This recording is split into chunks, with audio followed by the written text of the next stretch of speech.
everyone, it's Nina. Thanks for joining me today for a new video. Today I'm showcasing the STAMPtember collaboration set with Fawn and Simon Says Stamp, which is called Christmas in the Desert.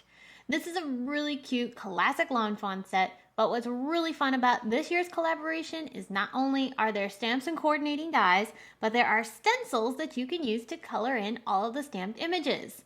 This is a really popular technique right now where you have stencils that coordinate with the stamp set and they can color in the stamps. So I'm going to show you the products quick before we make the card.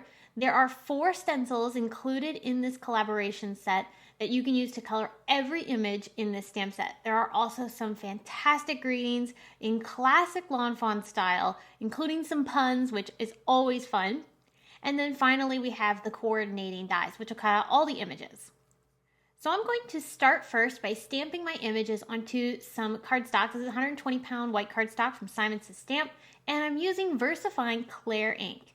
Now this ink is one of my favorites for stamping stamped images when I'm not using Copic markers.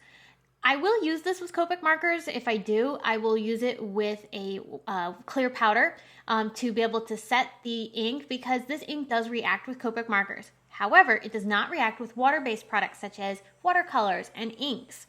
So this gives a really dark, crisp impression. It's a semi-pigment ink, so that's why it doesn't react nicely with the Copic markers unless you heat emboss it. But for stenciling, it is fantastic because you can use it with your water-based inks such as Simon Says Stamp's Pawsitively Saturated Ink collection, and you can ink blend on top of it and it won't disrupt the ink underneath. So I'm using the coordinating stencils for this Christmas in the Desert set to color in my stamped images, and I'm picking out some bright Christmas colors. Got red, green, yellow, and teal for the main colors that are going to be decorating things such as the Christmas string lights, the presents, and I'll also tie those colors into some of the images for the critters as well. These stencils are super easy to line up because they have all of the markings of the actual stamped image around the base. So you can go ahead and line it up right over top of your stamped image and then be able to easily color it in. It's fantastic. So if you've never done this before, this is a really great set to try it out with because they've made it so easy for you to be able to know where these images line up. Now for all the colors that I'm using to color in these images, I do have them linked below in the video description and also on my blog for you to be able to find the exact colors that I used. After coloring in all of my images with the stencils, then I'll take the coordinating dies and cut them out.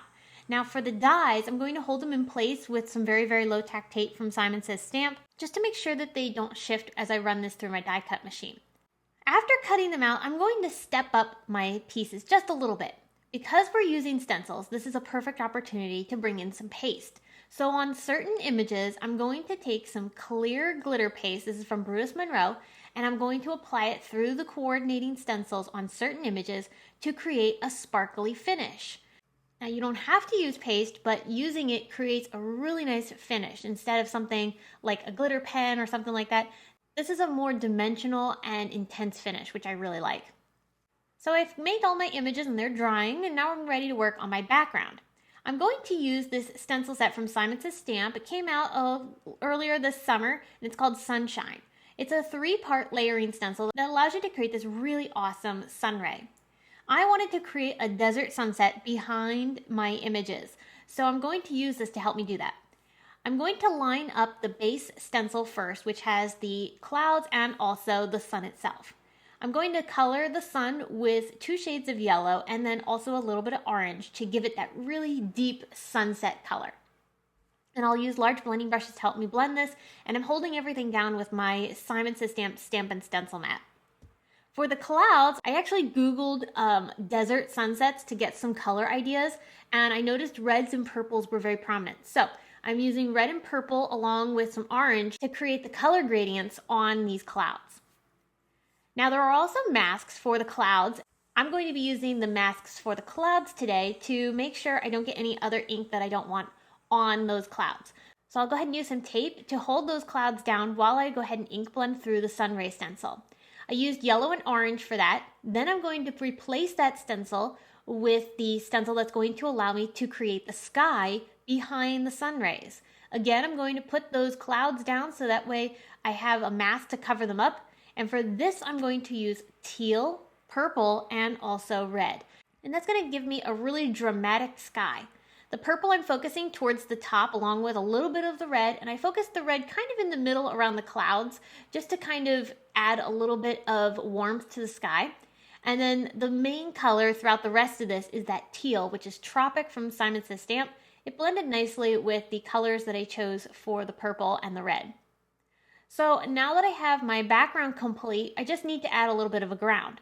So I'm going to mask off my sun just to make sure I don't get any ink on it, and I'm going to use caramel ink from Rainbow Splash to create my desert sand. After I've ink blended that, then I can remove the mask, and that leaves us with this amazing one-layer stenciled background that looks fantastic. Now I did decide to add a little bit of paste to this as well. For this, I'm going to use some Stickles from Ranger. It's another type of clear glitter, and it's a really nice pretty paste. So I'm going to use this to apply some clear stars using a Tim Holtz stencil around 2 corners of my card panel. And I wanted these to kind of feel like they were scattered, almost like that the stars were just coming out in the sky, because of course it's still sunset, so it's not completely night yet. And the fun thing about this paste is that it does kind of pick up the color that's underneath, so the stars will kind of blend in well with the colors of my sky. Now I'm going to go ahead and start adhering my little elements to my card scene. I have my cute critters such as the little roadrunner, this little guy with the antlers. I don't know if he's a desert fox or what he is, but he's such a cutie. I'm putting him on top of the stack of presents over by the cactus. And of course the cactus, I'm going to stick that little tree topper on top of it. And then of course I have the little present and candy cane that I've created as well, and those are in front of the little roadrunner. Now I wanted to have a really large greeting here. There are smaller sentiments in the stamp set, but I wanted something really big because this is a 4x6 card panel. It's going to go on a 5x7 card. And I thought the word cactus would look fantastic in some glitter stickers that I had in my stash. These are old ones, but I'm sure you can find something similar in your own stash, or you could use dies to cut out some glitter cardstock and do the same thing. But I wanted to have the sentiment Deck the Cactus. I loved it. It's from the stamp set, and I loved that sentiment so much, but it's small and my card is so big, I was worried that it would get lost. So by using the large sticker letters, that allowed me to get the word cactus in a really big size, and then I'm just going to stamp the words Deck the over top of it. And I'm going to stick that right above the A. I cut off the word cactus off of it, and I could always put it back on if I want to use the whole sentiment on its own. And then I did last minute stamp a little ornament and color that in with the coordinating stencils because I thought that would look fun hanging from the A. For an embellishment on my little lights for the string of lights on the little roadrunner and also the cactus, I'm using some glossy accents. I also put a little bit of that on top of the ornament. And then this entire piece is getting attached to my 5x7 card, which is a pre-made card base from Simon Says Stamp. So that's going to do it for this very fun Desert Christmas card that I made with the brand new STAMPtember collaboration set with Lawn Fawn and Simon Says Stamp. This stamp set is limited edition, so if you love it, you're going to want to grab it while you can. Only available while supplies last. I enjoyed being able to use the stencils to color in these stamped images. It made it fun and also super easy, especially since those stencils had the etching of the image itself on them, so it made it super simple to line up. If you've never done this before, this is a set I would encourage you to try because it makes it really, really easy for you to work with.